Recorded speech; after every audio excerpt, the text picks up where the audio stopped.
అందరికీ నమస్తే. జై శ్రీరామ్, జై బీజేపీ, భారత్ మాతా కీ జై. ఈరోజు ఎక్కడ చూసినా జానీ మాస్టర్ అనే అందరూ మాట్లాడుకుంటున్నారు.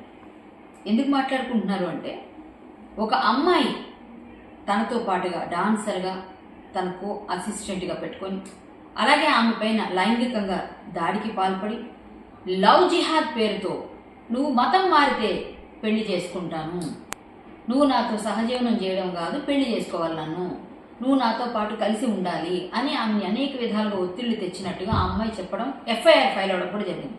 ఇదే జానీ మాస్టర్ గారు పేరు మోసిన డాన్స్ మాస్టర్ అవ్వచ్చు, ఇంకొకరు కావచ్చు, అనామకుడు కూడా కావచ్చు.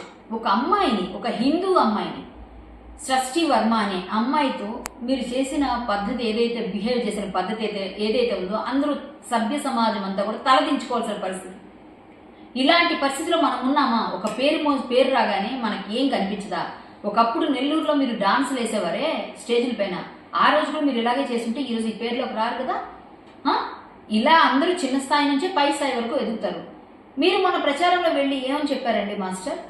ఖచ్చితంగా క్రిస్టియన్స్ అందరూ కూడా ఆంధ్రాలో మత మార్పిడులు చేస్తున్నారు అన్నారు. అంటే వాళ్ళు చేస్తే ఒకటి, మనం చేస్తే ఒకట? ఇప్పుడు మీరు చేస్తుంది అదే పని కదా.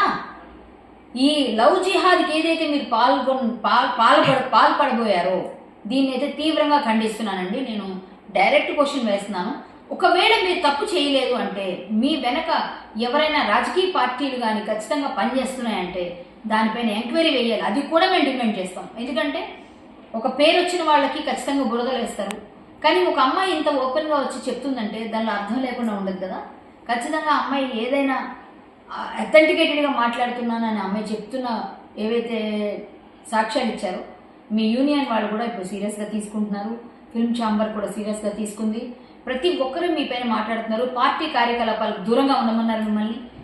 ఏదైనా ఆడపిల్లల జోలికి వస్తే అది మాస్టర్ అయినా, ఒక స్టూడెంట్ అయినా, ఒక పేరు మోసిన ఆయన అయినా, అనామకుడైనా, ఎవరైనా సరే వదిలేదే లేదు. ఖచ్చితంగా అమ్మాయికి సృష్టి వర్మకి సపోర్ట్గా నిలబడతాం. హిందూ యాక్టివిస్ట్గా, బీజేపీ నాయకురాలుగా ఖచ్చితంగా మేమందరం కూడా ఆమె వెనక నిలబడి, ఇది లవ్ జిహాద్కి ఏ అమ్మాయి కూడా గురి కాకూడదని ప్రతిరోజు ఫైట్ చేసేవాళ్ళం మేము. ఆ అమ్మాయి లక్కీగా గురి కాకుండా బయటపడింది. అది ఒక విధంగా సంతోషంగా భావిస్తూ, సృష్టి వర్మ బ్రేవ్ అమ్మ, బీ బ్రేవ్. ఖచ్చితంగా నువ్వు బ్రేవ్ గర్ల్ కాబట్టి ఇంత ఖచ్చితంగా వచ్చి మాట్లాడుతున్నావు. నీలాంటి వాళ్ళు ఉంటే ఇంకొంతమందిని రక్షించుకోవచ్చు. మనం కూడా ఇలాంటి వాళ్ళు ఎవరు ఉన్నా సరే ముందుకు వచ్చి మాట్లాడండి, మీ వాయిస్ వినిపించండి. ఎవరున్నా సరే వాళ్ళని, ఎంత పెద్దవాళ్ళైనా, ఎంత పెద్దవాళ్ళు సపోర్ట్ చేసినా, ఎవరెవరు ఏ పార్టీలకి సంబంధించిన వ్యక్తులైనా వాళ్ళని గట్టిగానే ఎదుర్కొందాం. మీరు కూడా భాగస్వాములు కండి. జై శ్రీరామ్. నమస్తే. భారత్ మాతా కీ జై.